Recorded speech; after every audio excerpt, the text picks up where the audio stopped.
Sunrise Semester. WCBS TV, in cooperation with New York University, presents English C81.1, the literature of modern Ireland, with Professor David H. Greene. This morning, Professor Greene concludes his lectures on Ulysses. You know, one of the happiest moments in Homer's Odyssey is the account of how Odysseus is reunited with his faithful son Telemachus in the hut of Eumaeus the swineherd. And Homer tells us the story of how the father and son go up to their home in Ithaca and find a rather difficult domestic problem involving suitors who are besieging the faithful Penelope. And they dispose of all of the suitors, and the Homeric poem ends in a moment of happiness and glory and achievement for Odysseus and his family. Now, if Ulysses, by James Joyce, has one meaning, it is that in the modern world of today, the heroic ideal cannot possibly exist. Or if it exists, it has to exist in a different form from that which the classic poets of antiquity pictured it as. The heroic ideal is gone because the heroic age has gone. And if you translate the terms of the Homeric poem into modern terms, you don't get the same kind of idyllic characters and idyllic life. What we have is a 38-year-old Dublin solicitor, advertising solicitor, whose wife is not faithful to him, who has no son, and the modern world that he lives in will not allow him to face the kind of solution that the Homeric hero faces. Now, in the Ithaca episode, in Ulysses, which is the next to the last episode of the entire book, the action of the novel takes place at 2 o'clock in the morning, and the episode runs from page 650 to 722. Now, what has happened in this episode is that Leopold Bloom and Stephen Dedalus, spiritual father and spiritual son, have had a moment of happiness, shall we say, a moment of sobriety, a moment of union or reunion. Bloom, who has to go back to the home where his wife has been unfaithful to him that very afternoon, realizes that he has to go back and face tomorrow and face the life that one must face. And he invites Stephen to go back with him, ostensibly to have a cup of cocoa in the kitchen, but as it turns out later, he also offers him a bed for the night. It's interesting, of course, that it's Joyce's purpose not to have Stephen accept the invitation. For Joyce, there is to be no happy solution to life's dilemma. This moment of union between spiritual father and spiritual son is to end. Fortunately, the novel doesn't end there, and you can't say that Ulysses, with all its tragedy, ends in a note of a negative note completely. At least that's my position. Of course, the last word in the novel is yes, I know, in Penelope, but it's an ironic yes, because it's the yes that Molly Bloom utters to her, in her memory, to her first lover, not to her husband. But it is a note of yes, no matter how you look at it. This is a kind of grim and ironic kind of affirmation, but it's affirmation nevertheless. And for me, the great message of Ulysses is that if life is no longer heroic, it's livable, and that people can live it and can live it with dignity. And Bloom, with all his pathetic failings, has the capacity for suffering that the heroic man on our terms has to have. And we know that Bloom will rise in the morning and face the future with whatever equipment he has, and that's all that one can expect in the modern world. It's a grim message that the novel gives us, but it's worked out with dignity and with truth. Now, in the Ithaca episode, Bloom and Stephen find themselves in front of number 7 Eccles Street, the house that Bloom has left that morning to go off on his day's activities. And Joyce, I think, did one of the most perverse things you can imagine. Remember, I told you previously that the scene in the lying-in hospital, called The Oxen of the Sun, is pretty much of a loss of effort for me. I think at times that this episode comes very, very close to being a loss of effort. For some perverse reason, Joyce chose to write it in the form of a catechism. In other words, the whole episode is formulated in terms of questions and answers. The style is, of course, an artificial style. It's the style of parody. And the whole episode, mind you, which one would normally expect to be the great moment in the novel, the moment that this novelist has been building toward for 650 pages, and Joyce rather perversely writes the whole thing in the stilted language of the catechism. Not only that, but he seems to be interested in the strangest things. The episode opens with a series of questions involving statistics about the Dublin water system, the geography of the city. The statistical approach is emphasized over and over again. One brilliant Joycean critic, Mr. Harry Levin, says that he thinks that this is what he would call the dead end of naturalism. That Joyce was answering the naturalists who subscribed to the theory that human character is the product of sociological, economic, and biological forces, and that if you would understand human character and human temperament, merely try to understand those forces which produce them. Says Mr. Levin, Joyce is showing them that this is what would happen if you extend that premise to its logical conclusion. That what you would get is human tragedy explained in terms of statistics, in terms of facts and figures about the Dublin water system and about the geography of Dublin. Well, I wouldn't like to think that Joyce dedicated a whole episode in this very important book to accomplishing a rather ridiculous objective like that, and yet I must admit that this is more or less what it accomplishes. Now, the episode is not difficult to read, and therefore you should read it carefully. And, of course, another thing that I think one can say that Joyce accomplishes here is that all the way through the book, what he has been intent upon doing is in debunking the modern Odysseus. He has been taking Bloom apart. Some people think he takes him apart so thoroughly that there's nothing left of Bloom at the end. Well, I don't think that's true. I think there's a good deal of Bloom left. But Bloom is systematically stripped of every facet of his character.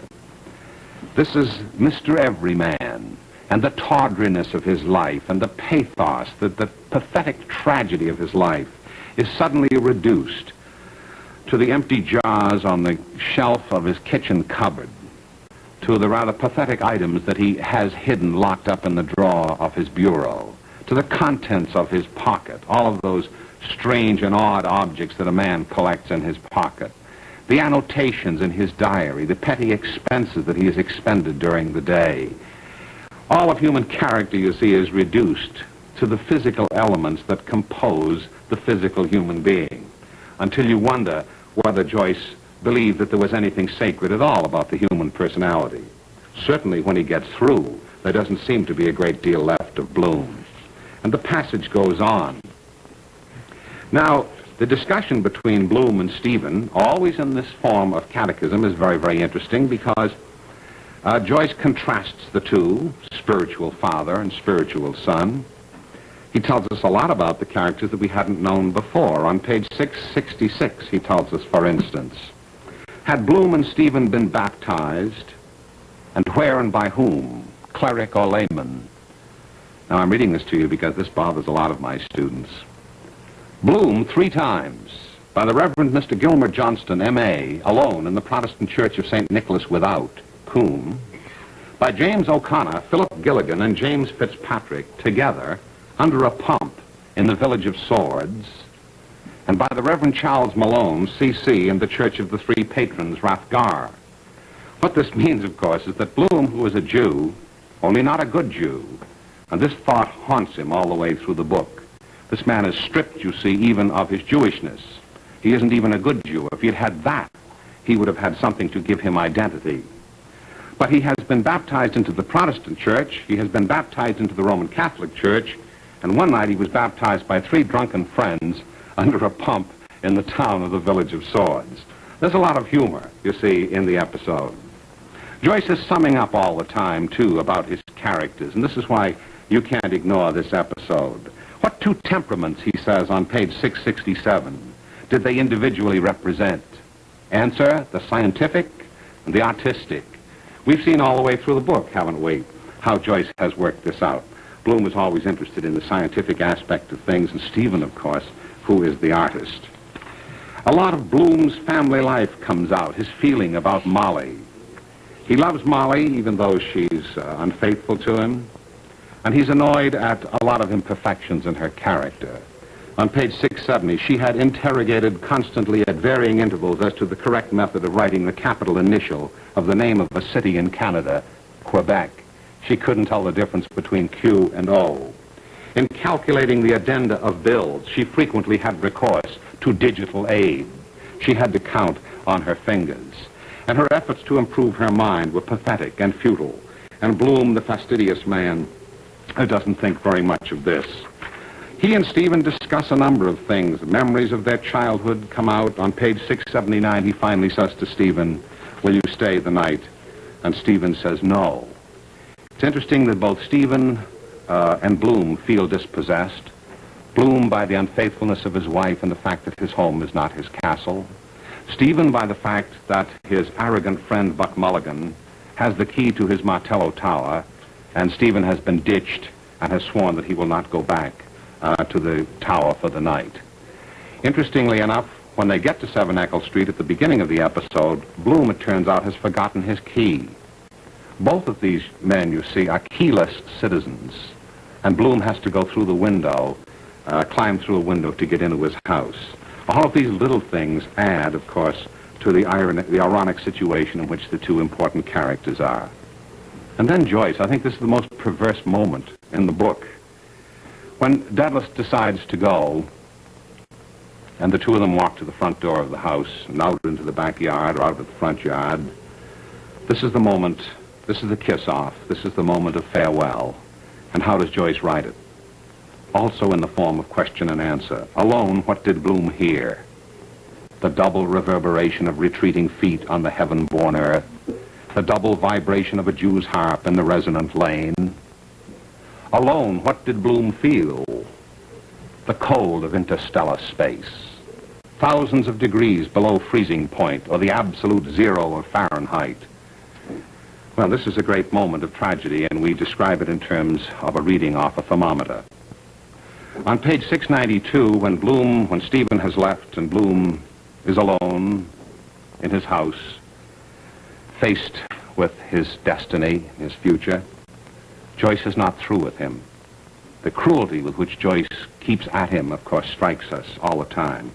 On page 693, we have a careful catalog of all the books in Bloom's library, Mr. Everyman's library. And it's a strange collection of books. As a matter of fact, Joyce, who is a very academic writer, is very fond of giving us a bibliography. And some of the books in Leopold Bloom's library are the books that gave Joyce the information to write Ulysses, like the first one, Tom's Dublin Post Office Directory, issue of 1886. And there are other things, thoughts from Spinoza, which make us realize why Bloom mentioned Spinoza's name to the citizen in Barney Kernan's pub, and various other books, the titles of which we've seen all the way through. Most ironic of all is the book called Physical Strength and How to Obtain It by Eugene Sandow. Odysseus subscribing to lessons to build his muscles up. Well, Bloom has to go to bed, and as he goes up to bed, Molly, of course, is in bed long ahead of him and sound asleep. Bloom at the bottom of page 708, as he's going to bed, has feelings, and Joyce says, why did Bloom experience a sentiment of remorse? Because in immature impatience he had treated with disrespect certain beliefs and practices, as the prohibition of the use of flesh meat and milk at one meal. And then he goes on, of course, expressing his feelings of guilt about the religion of his fathers. He finally gets up into bed, and as he's climbing into bed, he remembers all of the men that he knows have slept with his wife. He has assembled a list of 25 of them in all, and he has arranged them in his mind in chronological order. Now, the interesting thing about that list, which you'll find on page 716, is that you must look at it very, very carefully and very critically, because every bit of factual information we've had from Bloom up till now has been inaccurate. And it's the strangest list. Mr. Ellman says in an article which he wrote about Joyce When we look at the list, it contains some extraordinary names.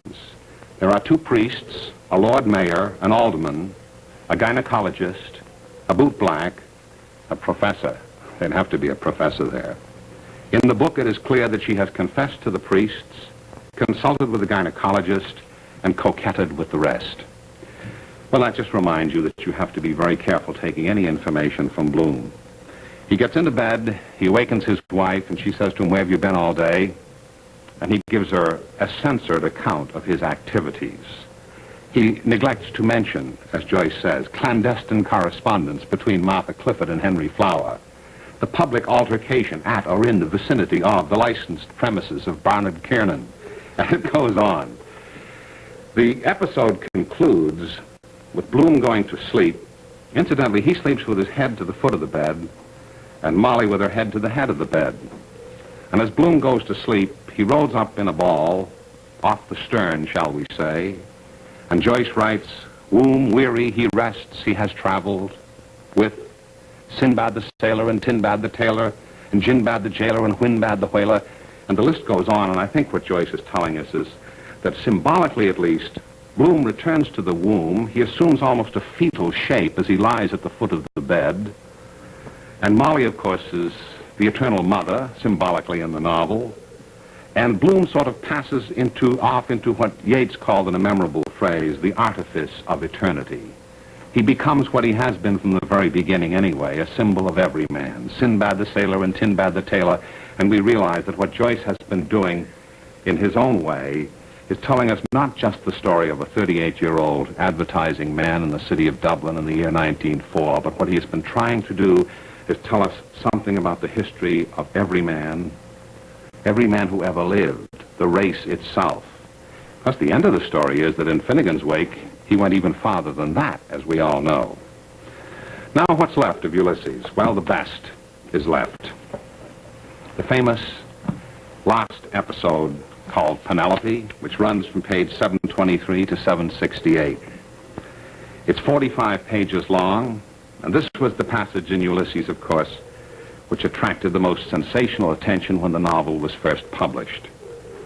This is the passage which really stands outside the novel, because Leopold Bloom does not appear in it, nor does Stephen Dedalus. Molly Bloom, his wife, whom we have had fragmentary glimpses of earlier in the novel, we have seen only in bed. In this particular episode, and that's a good place for Molly to be, realizing, as we do, what her activity is. In this particular episode, the episode opens with Molly lying in bed, her husband asleep, she's been awakened, and she thinks about her life and about reality as she knows it. Later on in the episode, she gets up and goes to the bathroom, and her thoughts continue. And then finally, at the end of the episode, she goes back to bed, and we are left, of course, after 722 pages of this wonderful book, with 45 pages devoted to a character whom we have heard of, but seen only indistinctly in the earlier pages of the book. You might call it a very fancy word. You might say that it's a coda. That's a term from the language of music. And it means some sort of a musical appendix which stands outside the structure of the novel as a whole, but comments on it. One wouldn't want Ulysses without it, and yet at the same time, it's not really a vital part of the structure of the novel. The novel ends on page 722 with Bloom going to sleep. Now, what else should I point out to you? Well, something that you can see quite clearly and that you knew long before you read Ulysses, probably, that these 45 pages are printed without the aid of punctuation. It's one long and remarkable interior monologue, and of course, since the interior monologue is the direct quotation of the mind, what Joyce is doing is taking us into the mind of this remarkable woman. Now, I'm going to read you some portions of it because you have to get, I think, a feeling for the texture of the monologue, especially this particular monologue, to understand how it goes. For instance, on page 73, when the monologue opens, Molly is saying subconsciously to herself, yes, because he never did a thing like that before, as asked to get his breakfast in bed with a couple of eggs since the City Arms Hotel when he used to be pretending to be laid up with a sick voice. doing his highness to make himself interesting to that old faggot, Mrs. Reardon, that he thought he had a great leg of. And she never left us a farthing. All for masses, for herself and her soul. Greatest miser ever was. Actually afraid to lay out fourpence for her methylated spirit. Telling me all her ailments. She had too much old chat in her about politics and earthquakes and the end of the world. Let us have a bit of fun first. God help the world if all the women were her sort. Down on bathing suits and low necks, of course, nobody wanted her to wear. I suppose she was pious because no man would look at her twice. I hope I'll never be like her. I wonder she didn't want us to cover our faces. But she was a well-educated woman, certainly, and her gabby talk about Mr. Reardon here and Mr. Reardon there. I suppose he was glad to get shut of her, and her dog smelling my fur and always edging to get up under my petticoats, especially. Now, you have to read the monologue rapidly, of course, because this is the speed with which it passes through the mind of the human character. You not only have to read it rapidly, but you have to assume, of course, that these thoughts are not being consciously formulated. This is the nature of the interior monologue. Another thing you have to assume, too, is that since you have been taken on a guided tour into the recesses of the human mind, that the person whose thoughts are being given to you doesn't feel it necessary to prepare you by transitions, so that Molly's thoughts, when they pass from one person to another, pass without any warning. At the beginning of this passage, she's thinking of a Mrs. Reardon, who is a hypocrite, Molly says. She's down on low necks, no low-neck dresses and bathing suits because she herself isn't attractive enough to wear one. And then notice that Molly's thoughts immediately veer to a discussion, not of Mrs. Reardon, but of Leopold Bloom. Now, all the way through the interior monologue, Molly tells us about herself and her life. She tells us about her affair that afternoon with Blazes Boylan. She tells us a good deal about her attitude toward Bloom. One can't be too sympathetic about this. We learned, for instance, on page 734 that Boylan lost 20 pounds on the race that day, the Gold Cup race, and one can cheer at least for that happening in the novel. She tells us about a lot of the men whose names appear on the list that Bloom has concocted of his wife's lovers. And then, at the very end of the episode, she demonstrates the fact that she is a poet, and that she's one of the finest poets, I think, in literature. If you look at the last remarkable page and a half of the monologue, which runs from page 766 to the very end, I think you'll see Joyce at his best, and I think possibly you will do some rethinking about Molly. I assume that most of you have a feeling that Molly's a slut, that she's not only immoral or amoral, but she's brutal to her husband, Bloom. Well, read this carefully and see if you won't change your mind about it. As the monologue begins, she's thinking about arguments she's had with her husband about religion, about making love with him on Hoth Head, the very incident that Bloom himself remembered in Davy Byrne's public house. Then the thoughts pass rapidly to the memories of her childhood in Gibraltar and of her first lover, a Lieutenant Mulvey in the English Army. And notice the occurrence of the word yes, and the recurrence of that word and how it becomes a refrain in the monologue. I love flowers. I'd love to have the whole place swimming in roses. God of heaven, there's nothing like nature. The wild mountains, then the sea and the waves rushing, then the beautiful country with fields of oats and wheat and all kinds of things and all the fine cattle going about that would do your heart good to see. Rivers and lakes and flowers, all sorts of shapes and smells and colors springing up even out of the ditches. Primroses and violets. Nature it is. As for them saying there's no God, I wouldn't give a snap of my two fingers for all their learning. Why don't they go and create something, I often asked him. Atheists, or whatever they call themselves, go and wash the cobbles off themselves first. Then they go howling for the priest and they dying. And why? Why? Because they're afraid of hell on account of their bad conscience. Ah, yes, I know them well. Who was the first person in the universe before there was anybody that made it all? Who? That they don't know, neither do I. So there you are. They might as well try to stop the sun from rising tomorrow. The sun shines for you, he said the day we were lying among the rhododendrons on Hoth Head in the gray tweed suit and his straw hat. The day I got him to propose to me, yes, first I gave him the bit of seed cake out of my mouth and it was like leap year. Like now, yes, 16 years ago, my God, after that long kiss, I near lost my breath. Yes, he said I was the flower of the mountain. Yes, so we are flowers all, a woman's body. Yes, that was one true thing he said in his life. And the sun shines for you today. Yes, that was why I liked him. Because I saw he understood or felt what a woman is. And I knew I could always get round him, and I gave him all the pleasure I could, leading him on till he asked me to say yes. And I wouldn't answer first, only looked out over the sea and the sky. I was thinking of so many things he didn't know of. Mulvey and Mr. Stanhope and Hester and Father, and old Captain Groves and the sailors playing All Birds Fly, and I say stoop and washing up dishes, they called it on the pier.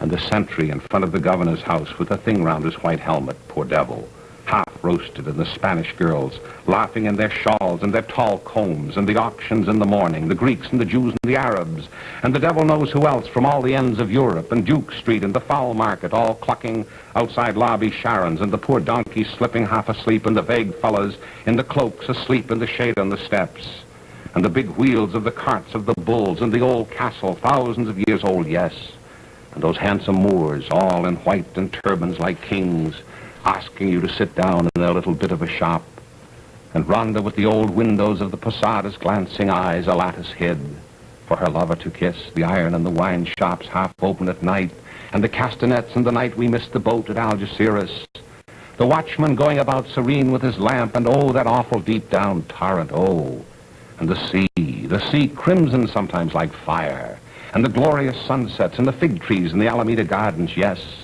and all the queer little streets, and pink and blue and yellow houses, and the rose gardens, and the jessamine, and geraniums, and cactuses, and Gibraltar as a girl where I was a flower of the mountain.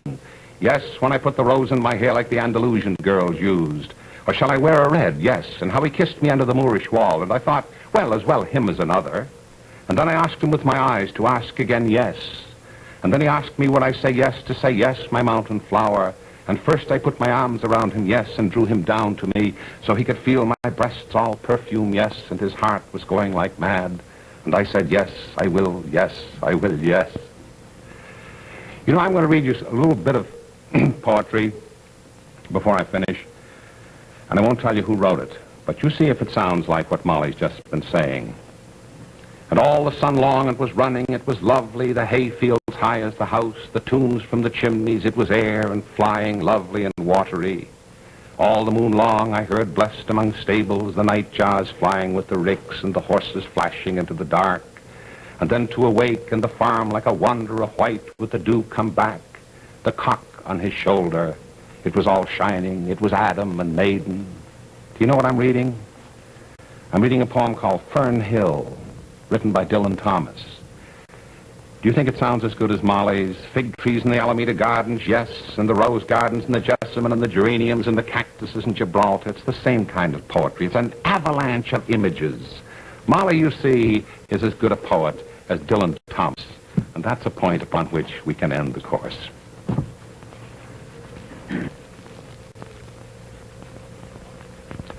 Dr. David H. Greene is professor of English, New York University. This concludes English C81.1, the literature of modern Ireland. Beginning Monday, January 29th, New York University, in cooperation with WCBS TV, will offer 2 courses for college credit. History 27B, a history of modern Russia with Professor Arthur P. Mendel, and Sociology 25, Changing Institutions of Contemporary Africa with Professor Elliot P. Skinner. Applications are now being accepted for college credit or informal participation. For further details, write to Sunrise Semester, Office of Radio Television, New York University, Washington Square, New York Free, New York.